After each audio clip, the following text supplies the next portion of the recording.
Então, pessoal, vamos lá. Dá início agora a nossa aula 1 da disciplina de Informática, com o tema Introdução à Cultura Digital e Tendências Tecnológicas. Eu já enviei para vocês esse cronograma de aulas que nós vamos seguir durante esse semestre, e ainda hoje eu vou mandar também um PDF indicando como vai ser feita a avaliação parcial 1, tá bom? Nós vamos fazer um trabalho, vocês vão me enviar esse trabalho por e-mail, e eu vou deixar tudo detalhado em um PDF que eu vou enviar hoje para vocês. E para começar, vamos falar sobre o conceito de cultura digital. A cultura digital se refere a um conjunto de práticas, comportamentos e interações mediadas pela tecnologia digital. Aqui nós estamos falando de um mundo onde o digital não é apenas uma ferramenta, mas um ambiente no qual nós vivemos e interagimos diariamente. Desde as redes sociais e plataformas de streaming até inteligência artificial e e-commerce, a cultura digital transforma a maneira como nós consumimos, produzimos e compartilhamos informação. Então, a partir do momento em que nós nos vemos inseridos em um contexto de cultura digital, nós somos tanto produtores de conteúdo, produtores de informação, quanto consumidores de conteúdo, consumidores de informação. Quem aqui não ouviu aquela máxima de que se você está em uma rede social e você não está vendendo um produto, o produto é você, né? Então, sempre você vai estar gerando conteúdo na cultura digital. E aí tem empresas que utilizam esse conteúdo, algumas vezes elas te remuneram, outras vezes não, né? Mas tem empresas que ganham a vida, digamos assim, por conta da cultura digital e da integração mundial que essa cultura traz. Dentre as principais características da cultura digital, nós podemos citar a conectividade, uma maior interação entre pessoas e dispositivos, que ela é nos proporcionada pelo advento da internet, né? A internet tornou possível a conexão entre pessoas, empresas e dispositivos em tempo real. Então, hoje, a gente pode conversar com alguém no outro lado do mundo via WhatsApp, Telegram ou redes sociais, e também podemos participar de reuniões empresariais utilizando ferramentas remotas, né, como o Zoom, o Meet, o Skype, que está sendo descontinuado, né, ele é uma ferramenta da Microsoft, mas a Microsoft também trabalha com o Microsoft Teams, que agora vai ser a única ferramenta deles a partir de maio de 2025. E a gente também consegue controlar aparelhos eletrônicos da nossa casa pelo celular, né? Vocês já devem ter visto aí em algum local ar-condicionados, por exemplo, que você compra, ele já vem com uma função Wi-Fi, você integra ele à rede Wi-Fi da sua casa, instala um aplicativozinho no celular e você consegue remotamente, digamos, você está saindo do trabalho e indo para casa, e quando chegar em casa você quer descansar com o ar-condicionado já ligado, com todo o ambiente já configurado para você. E aí você manda uma mensagenzinha e ele liga e já começa ali a refrigerar o seu ambiente, tá? Isso é possível graças a essa conectividade que a gente tem entre pessoas, aparelhos e redes diferentes. Outra característica importante da cultura digital é a acessibilidade, né? A informação hoje ela está disponível instantaneamente para qualquer pessoa que tenha acesso à internet. Então, nunca antes na história da humanidade a informação teve tão acessível assim. Isso pode tanto trazer o bem, né, quanto pode trazer o mal. Como a gente vê aí muitas fake news, às vezes, né, muitas notícias falsas que acabam tendo uma capilaridade muito grande, causando um estrago em reputações, em políticas públicas e etc. Enfim, né? Então, qualquer pessoa com smartphone pode pesquisar no Google, aprender novas habilidades no YouTube ou até mesmo fazer cursos gratuitos em plataformas como a Coursera e a Khan Academy, né? Podemos citar também a interatividade. Hoje, o usuário ele não é mais um mero espectador, ele tem uma participação ativa na produção de conteúdo. Ele pode interagir, comentar e criar o próprio conteúdo. Antigamente, só as grandes empresas podiam produzir mídia, né, porque era muito caro, precisava de profissionais extremamente especializados. E hoje em dia a gente tem ferramentas no próprio smartphone que ajudam na edição de vídeos, na modulação de áudio, na produção de peças gráficas, né. E aí, por conta disso, qualquer pessoa, né, pode acabar se tornando uma influenciadora digital no Instagram ou no TikTok. Outra característica que a gente pode citar aqui é a imaterialidade, né? Grande parte dos produtos e serviços estão se tornando digitais. Por exemplo, streaming, e-books e NFTs, né? Os bens de consumo, eles estão cada vez mais digitais. Antigamente a gente comprava CD e DVD. Hoje a gente assina o Spotify ou a Netflix ou, sei lá, qualquer um desses 1 milhão de streamings que tem por aí. Antigamente, todo mundo que quisesse ter acesso a algum conteúdo, se fosse um conteúdo didático ou um conteúdo literário, tinha que comprar um livro físico. Hoje, as pessoas compram um leitor de PDF, né? Um Kindle, por exemplo. Ou então leem no próprio computador ou no smartphone mesmo, tá? E até obras de arte acabam sofrendo com isso, digamos assim, né? Com os polêmicos NFTs. Polêmicos por quê, professor?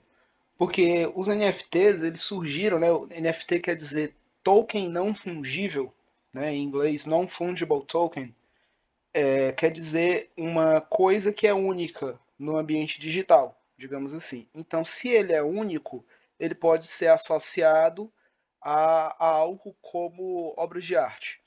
E aí teve muito maluco que até resolveu estragar obras de arte reais para transformar em NFT. Esses NFT já tiveram altas e baixas, já foram usados em vários esquemas de pirâmide. Então, hoje em dia, é bem controversa a ideia de usar NFTs, né? Mas ainda tem muita gente que usa, principalmente no mercado de arte. Quando a gente fala dos impactos da cultura digital na sociedade, a gente tem que entender que a cultura digital ela não impacta apenas o modo como a gente acessa a tecnologia, mas também ela transforma a forma como a gente vive e como a gente trabalha. A relação entre empresas, consumidores e mídias, ela vai estar sempre em constante mudança, criando novas oportunidades e novos desafios. Dentre os principais impactos que a gente pode citar estão a mudança na forma como consumimos e produzimos conteúdo, né? No passado a gente assistia novela e programa de TV com horário fixo, e hoje a gente escolhe o que quer assistir na Netflix, no YouTube ou no TikTok, né? Sem depender de uma programação linear. Isso começou com a Netflix, digamos assim, né? A Netflix popularizou esse formato aí de streaming, onde você pode acessar o conteúdo a qualquer momento, mas a própria Netflix teve problemas com esse tipo de formato e acabou adotando o que eles praticam hoje, que é um formato híbrido. Eles têm séries que eles lançam o conteúdo todo de uma vez, a temporada toda de uma vez, mas eles têm outras que funcionam como se fosse uma TV antiga, né? Ele tem um dia na semana que sai um episódio novo, digamos assim. Por quê? Porque eles perceberam que quando eles lançavam a temporada toda de uma vez, eles encurtavam o tempo das campanhas de marketing de uma forma que às vezes não tinha um impacto total nas vendas dos produtos relacionados àquela produção.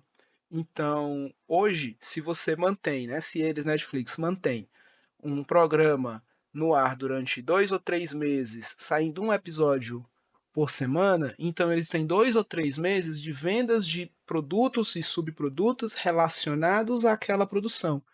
E antigamente eles tinham só um hype, né? Lançava, o pessoal maratonava, passava um mês e já precisava lançar algo novo. Então eles acabavam perdendo em vendas, por isso que eles mudaram, vendas de subprodutos, né? Por isso que eles mudaram esse modelo e agora trabalham com um modelo híbrido, digamos assim. Um outro impacto também seria a transformação nos negócios, né? A digitalização, ela afetou todos os setores. Por exemplo, a Blockbuster, ela não conseguiu se adaptar e foi substituída pelo streaming. Para quem não lembra, a Blockbuster é uma locadora de DVDs, né? Uma locadora de filmes. Já a Uber ou o Airbnb, eles revolucionaram tanto o transporte quanto a hospedagem, sem possuir frota de carro ou até o próprio. Então são tipos de negócios que eram inimagináveis há 30 anos atrás. Como é que você tem uma frota de táxis, digamos assim, sem ter um carro? Isso não era possível se não fosse a integração que hoje existe na cultura digital. E um dos maiores impactos que a gente pode perceber é a cultura do imediatismo e da personalização. As pessoas hoje elas querem respostas rápidas. Um exemplo disso é o Google, que nos dá informação em segundos, ou os assistentes virtuais como a Alexa e o Google Assistant, que respondem comandos de voz instantaneamente. Além disso, as plataformas utilizam algoritmos para sugerir conteúdos personalizados, como o feed do Instagram e as playlists automáticas do Spotify. Dentro da cultura digital, existem dois conceitos que são muito parecidos e complementares, mas eles não são exatamente a mesma coisa, que é o conceito de convergência digital e de transformação digital. Então vamos falar agora sobre convergência digital e mais para frente a gente fala sobre transformação digital, tá bom? Então, a convergência digital é o processo de integração de diferentes mídias, tecnologias e plataformas em um único ecossistema, ou seja, televisão, rádio, redes sociais, e-commerce e até dispositivos físicos agora estão conectados e integrados entre si. Esse conceito ele foi popularizado pelo teórico da comunicação Henry Jenkins no início dos anos 2000 em um livro intitulado Convergence Culture, Where Old and New Media Collide, e, que eu estou inclusive utilizando como referência, como uma das referências para elaborar essas aulas que eu estou passando para vocês. Nesse livro, que está aqui a capa dele, né? Ó, essa daqui é a capa do livro em português. Essa daqui é a capa do livro original, lançado em 2006, lá nos Estados Unidos. E nesse livro, o Jenkins ele argumentou que a convergência digital ela não é apenas um fenômeno tecnológico, mas também cultural, pois muda a forma como nós criamos, distribuímos e consumimos informação. A convergência digital pode ainda ser dividida, né, ser classificada em três tipos diferentes: a convergência midiática, a convergência tecnológica e a convergência social. A convergência midiática, ela é um fenômeno dentro da convergência digital que representa a fusão e a interação entre diferentes mídias, por exemplo, TV, rádio, jornal, internet, redes sociais e etc., em um único ambiente digital.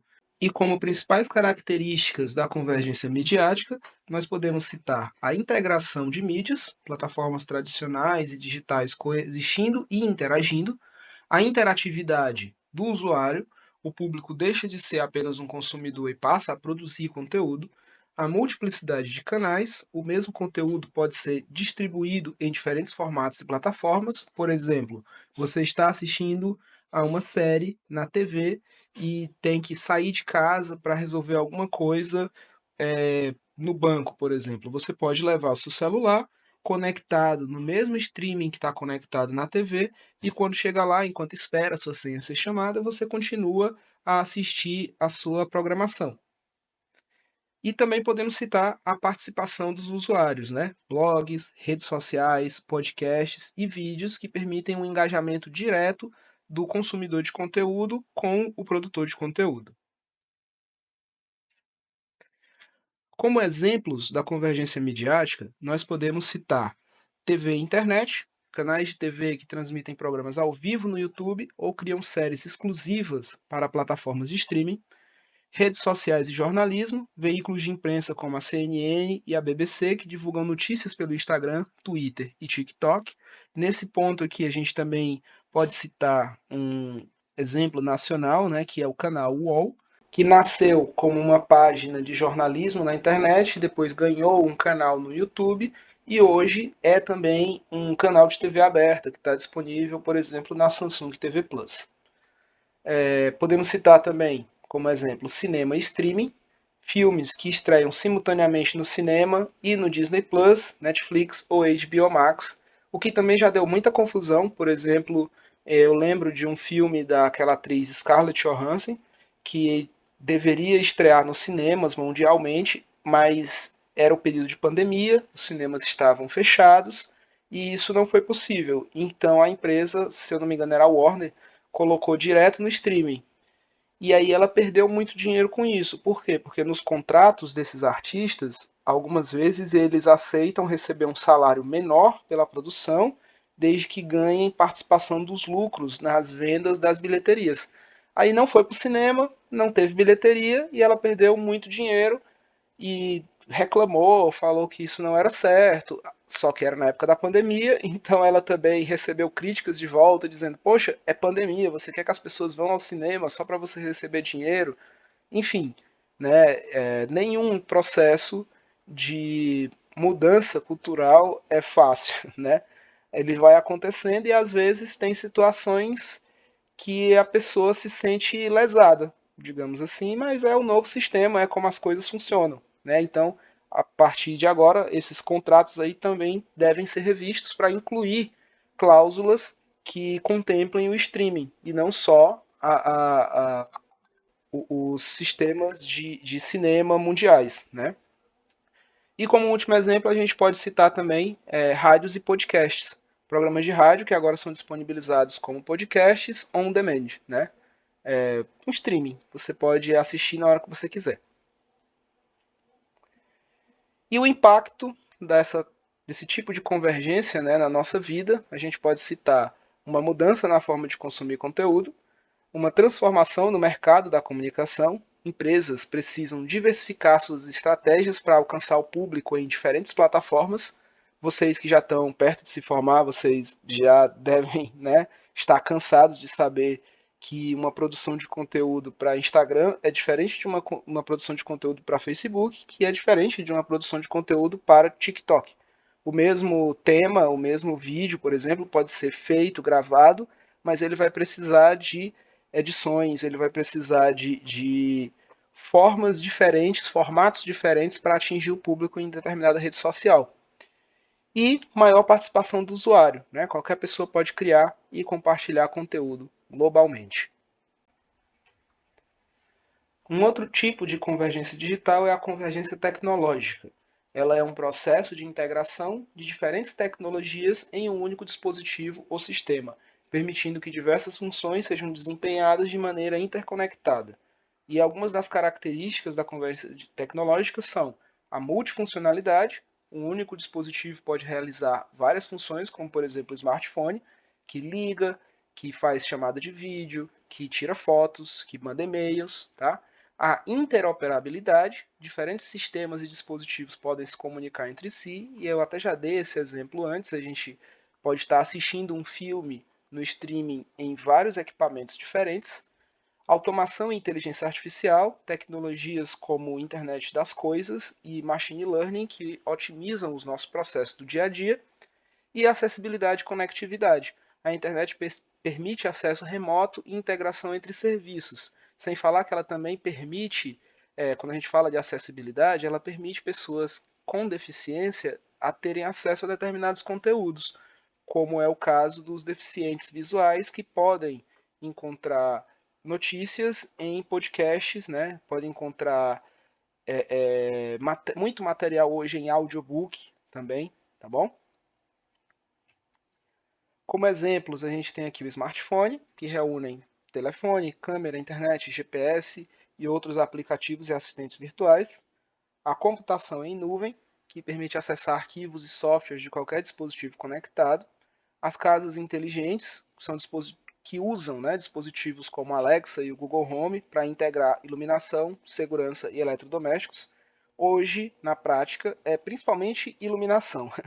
Tá? E alguns eletrodomésticos, como eu já citei o caso de um ar-condicionado, né, que pode vir de fábrica com essa função para integração. E o e-commerce e pagamentos digitais, compras online integradas a carteiras digitais e criptomoedas. Criptomoedas que estão cada vez mais ganhando espaço, mas ainda não são 100% aceitas no mundo, principalmente por conta do risco associado a elas.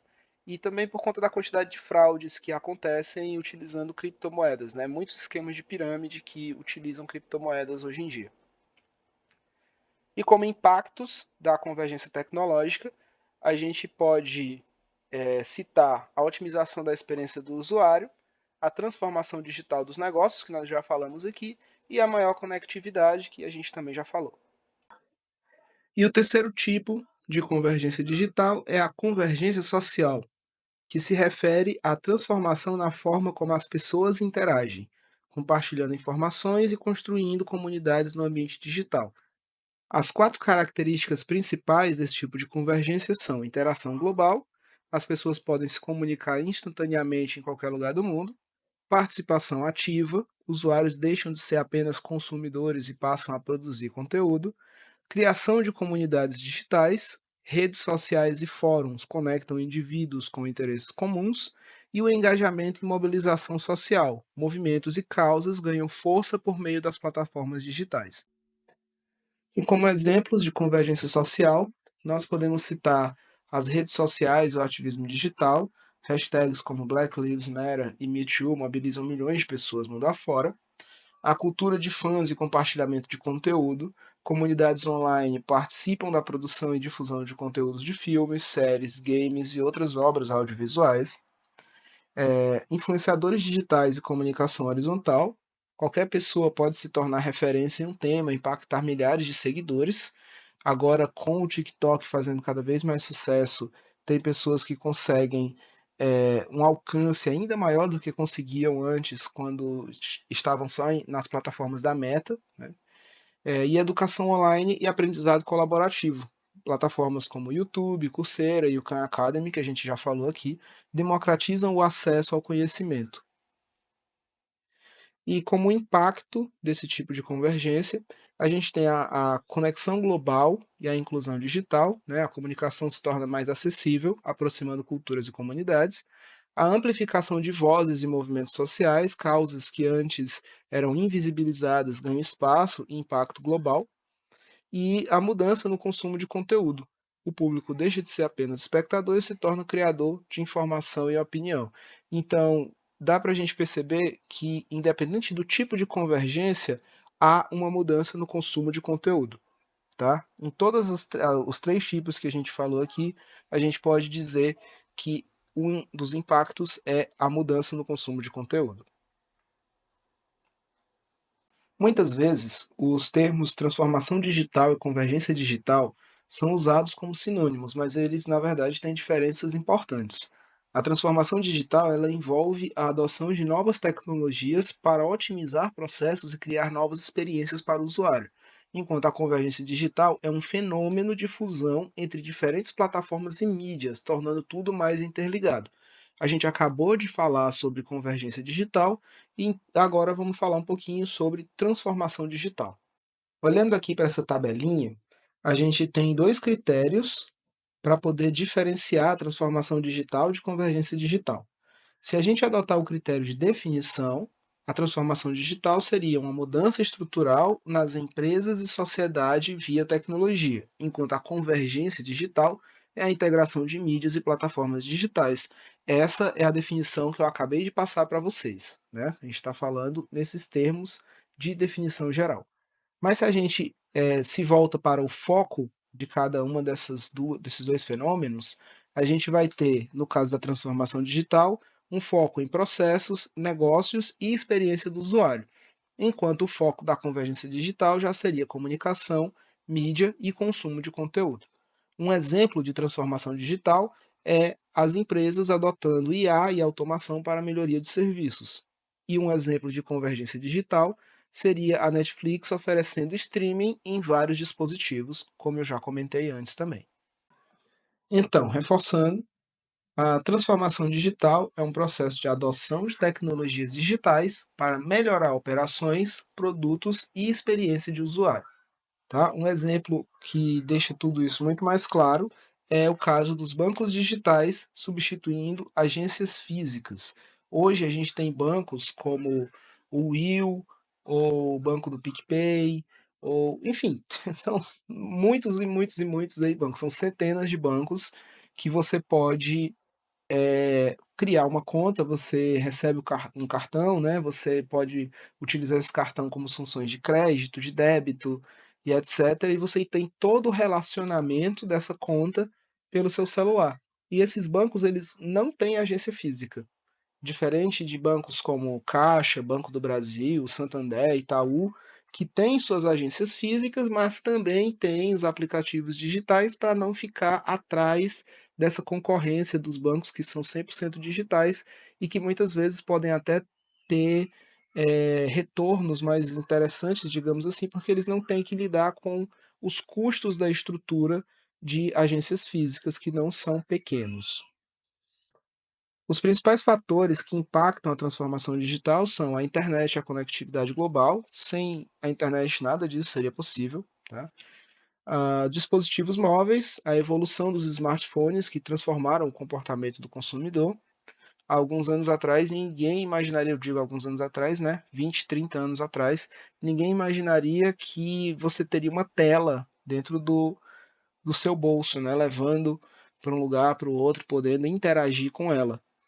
O conceito de telefone, na época, que era um conceito que passou muito tempo enraizado na sociedade, né, era aquele telefone com fio, fixo no lugar que você precisava ir até lá, ligar e etc.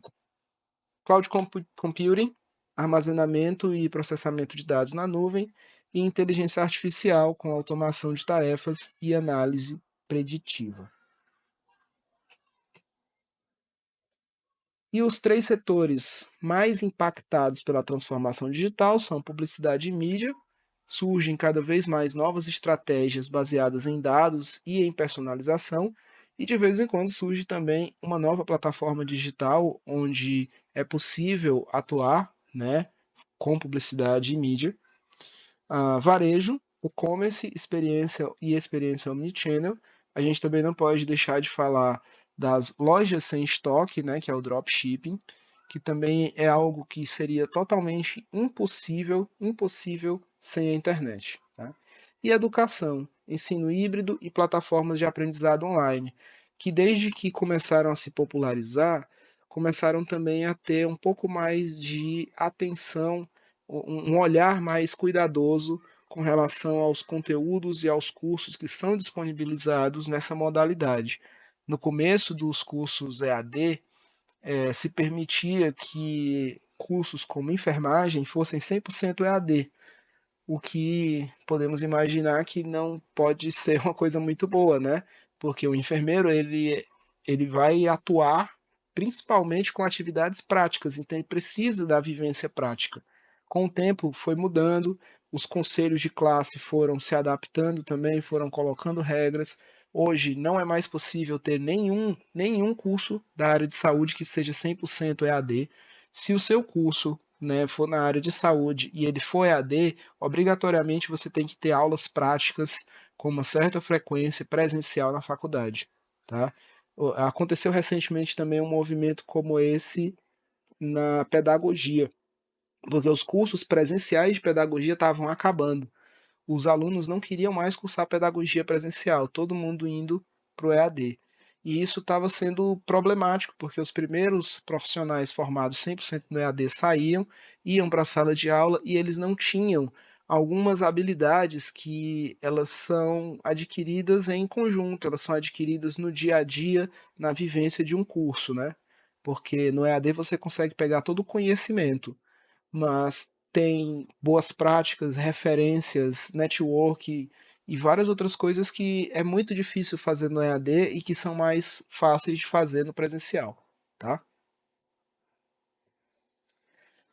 E como um case aí de transformação digital, a gente pode citar o caso da Netflix, né? Que eu até já falei da Blockbuster mais cedo. A Blockbuster, ela era uma rede de vendas de aluguel, na verdade, em determinado momento eles vendiam também, mas o principal negócio deles era aluguel de filmes, e eles dominavam vários países, eles eram a maior rede mundial nesse setor. E ela faliu que quebrou, capartou as pernas. Faliu mesmo. Hoje ainda existe um sistema não mais de aluguel, mas de venda de DVDs, porque ainda tem um público que, não sei, eu acredito que por colecionismo ou não sei. né? Ou porque tem alguma forma de exibição em casa que seja mais ampla. Não conheço ninguém, né, que hoje ainda compre DVD, mas eu sei que vende, eu sei onde vende, eu não sei quem compre, tá? Então aqui só para a gente ter uma estimativa do quanto que era o faturamento, né, das receitas aqui de vendas de DVD, né? 1,137 milhões de dólares em 2012. Elas foi caindo, caindo, caindo, caindo, e em 2022 já era só 146 milhões. Isso aqui é uma queda, né?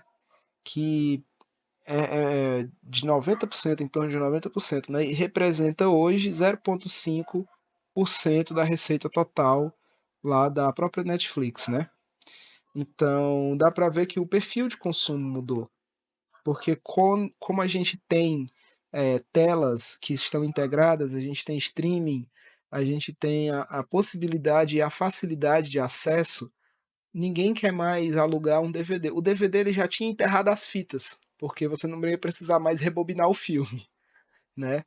E aí agora o próprio DVD meio que foi enterrado aí pelos streamings, né, e pela a transformação digital como um todo.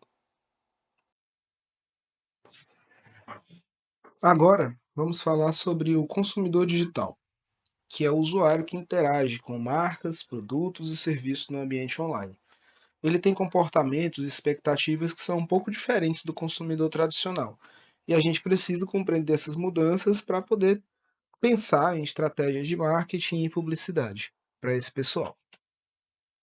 As principais características desse novo consumidor são conectado, exigente, imediatista, interativo e influenciado. Conectado, né? O consumidor digital ele está sempre online, utilizando múltiplos dispositivos como smartphones, tablets e smart TVs, etc. Ele acessa as informações a qualquer momento e espera as respostas rápidas das marcas com as quais ele se relaciona. Exigente, hoje não basta só você oferecer um bom produto, o consumidor digital ele busca experiências personalizadas e conveniência. Então, empresas como Netflix e Amazon usam inteligência artificial para poder recomendar conteúdos e produtos que são sob medida para cada consumidor. Imediatista, com a internet, as pessoas se acostumaram com respostas rápidas, né? Um exemplo claro é o e-commerce. Plataformas como Mercado Livre e Amazon oferecem frete rápido e os clientes esperam entregas em poucos dias e às vezes até no mesmo dia. E se você está nesses mercados digitais e você não consegue fazer essa entrega rápida, por o motivo que seja, né? Você não tem estoque, ou você está muito distante, ou não vai chegar dentro do prazo que a pessoa estipulou, muitas vezes a pessoa cancela a compra, tá? Interativo, né? Os consumidores eles não apenas compram, mas eles também interagem com as marcas. Eles comentam, avaliam, compartilham experiências nas redes sociais e plataformas como Instagram e TikTok ampliaram essa interação, onde os usuários podem criar conteúdo sobre produtos e serviços. Tanto que muitas vezes campanhas de marketing das próprias marcas incluem os fãs das marcas, para que não só eles se sintam parte da experiência, como também para vender essa experiência para outros clientes que gostariam de estar no lugar daqueles clientes que estão ali participando da campanha publicitária. E por fim, influenciado, né? A publicidade tradicional ela já não tem mais o mesmo impacto de antes. Então, hoje, muitos consumidores confiam mais em influenciadores digitais do que em propagandas convencionais. Um exemplo disso são as campanhas de marketing que utilizam os criadores no Instagram e no YouTube para promover produtos. Com todas essas características do consumidor digital, o modo como ele consome produtos e serviços também mudou. Algumas das principais tendências e comportamentos atuais desse consumidor são pesquisar antes de comprar, né? Antes de comprar qualquer coisa, a maioria dos consumidores hoje busca informações sobre o produto, lê avaliações, vê fóruns e compara preços em alguns sites que, inclusive, já têm os produtos cadastrados para fazer essa comparação.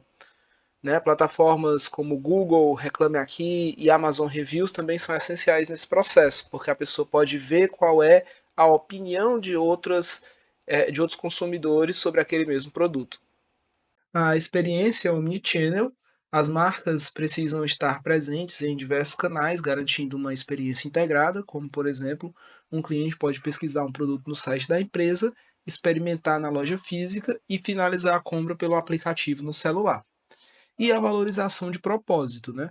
O novo consumidor não busca apenas preço e qualidade, mas também valores que são alinhados aos seus. Empresas que adotam práticas sustentáveis, diversidade e inclusão ganham mais credibilidade. Um exemplo disso é a Nike, que frequentemente apoia causas sociais e ambientais. A gente vai ver agora um videozinho falando, né, demonstrando como seria um processo de showrooming, que está incluso aí dentro desse pesquisar antes de comprar. Esse é o Caio. Caio está em busca de um novo produto. Caio, então, vai até uma loja próxima à sua casa para conhecer o produto, testar, provar. E Caio tem uma ideia. Após ter contato com o produto ao vivo, Caio faz uma pesquisa online do seu próprio smartphone e procura na internet o mesmo produto.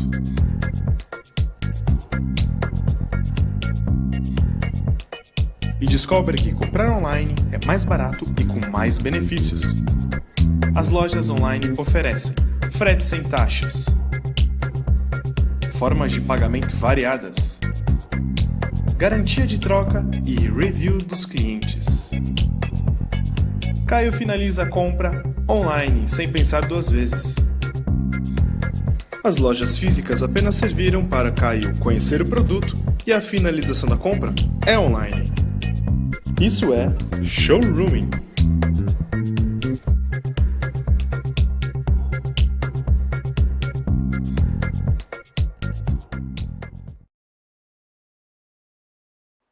Vamos dar uma olhadinha agora nas principais tendências e o que é que promete aí o futuro da publicidade digital, na verdade, o futuro de toda a humanidade, né? Porque todas essas tecnologias vão ficar acessíveis para todo mundo e fazer parte aí desse caldo, né, digamos assim, da cultura digital.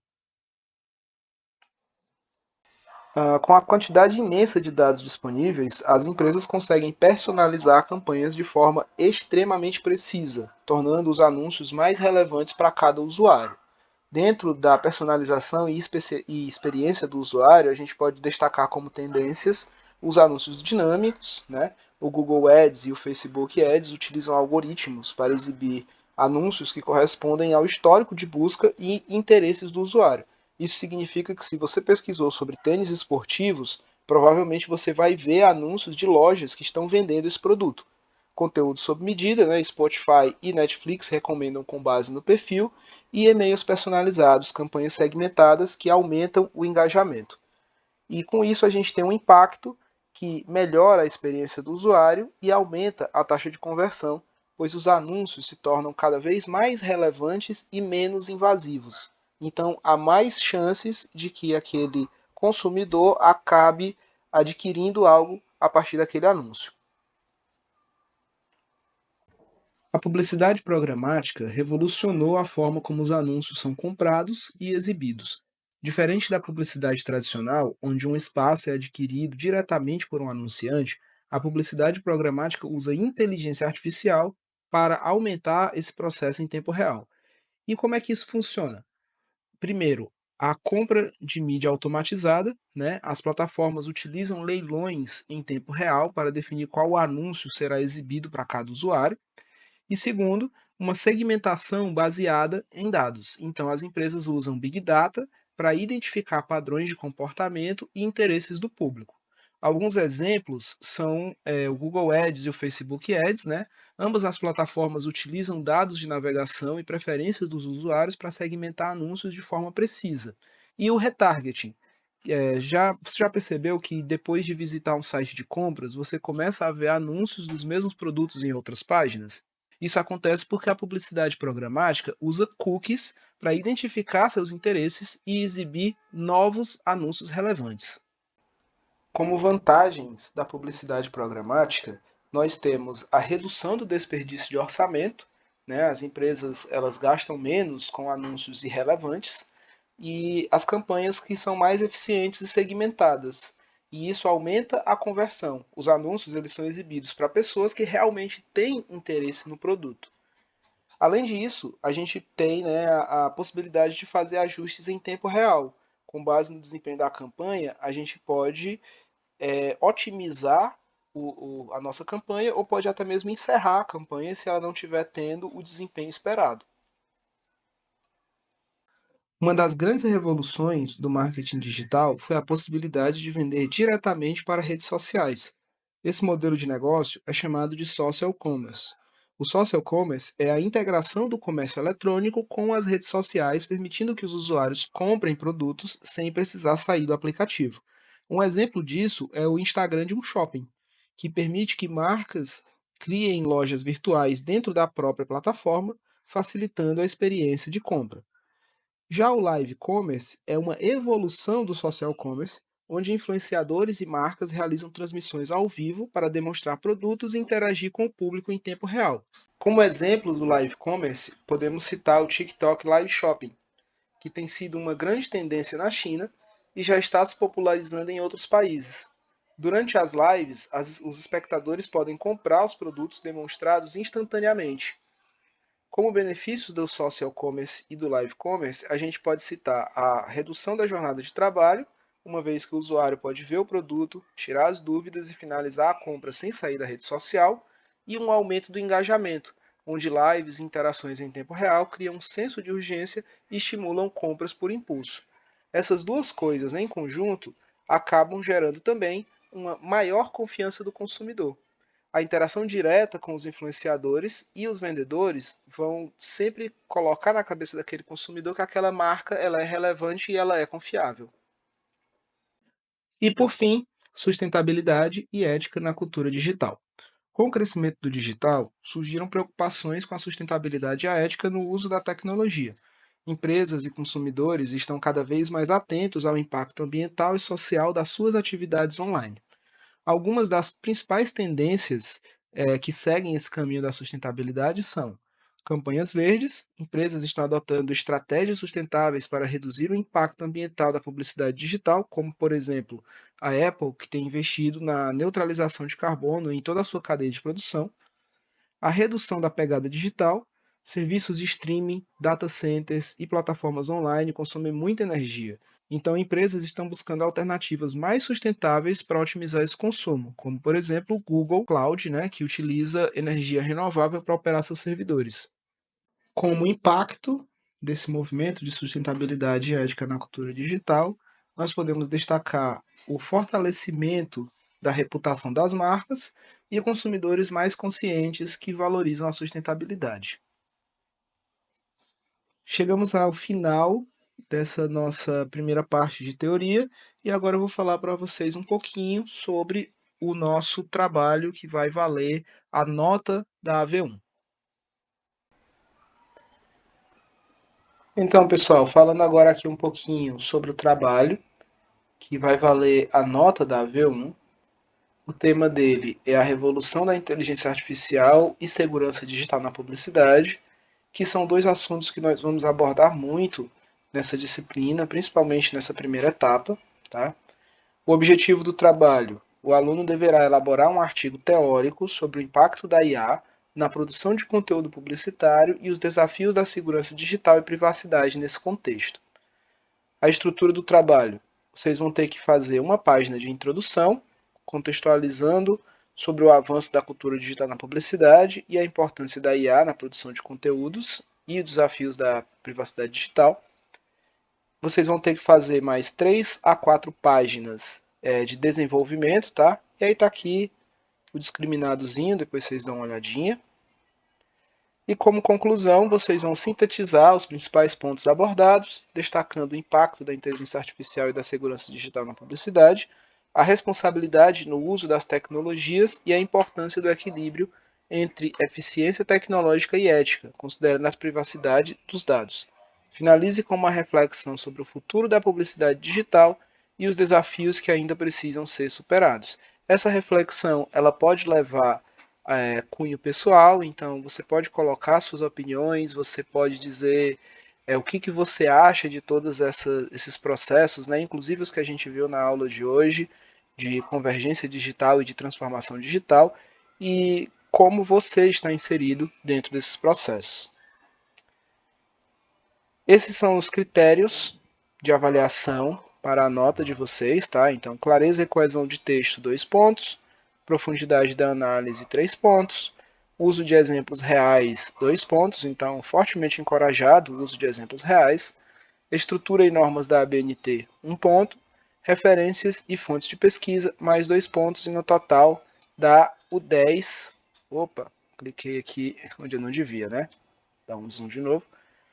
Fica aqui o 10, né? A nota máxima aí de 0 a 10, que é a nossa prova AV1. Vocês vão me entregar isso até sábado, dia 19 de 4 de 2025, e vão enviar para o meu e-mail, que está aqui e está aqui também, tá bom? Então, qualquer dúvida que vocês tiverem, na próxima semana, que é o sábado do dia 22, eu vou estar lá presencial, de manhã, para a gente tirar dúvida, tá? Então me procurem lá pela coordenação de curso, que a gente conversa e eu tiro todas as dúvidas que vocês tiverem. Até lá, eu vou enviar mais 2 vídeos para vocês, que eles já estão roteirizados, já estão com os slides prontos, mas eu ainda não tive tempo hábil para gravar e editar. Mas até lá a gente vai acompanhar esse conteúdo que a gente deixou de ver no último mês, tá bom? Então é isso. Um forte abraço a todos e a gente vai conversando aí lá pelo grupo do WhatsApp e pelo Teams. Até mais. Bom final de semana.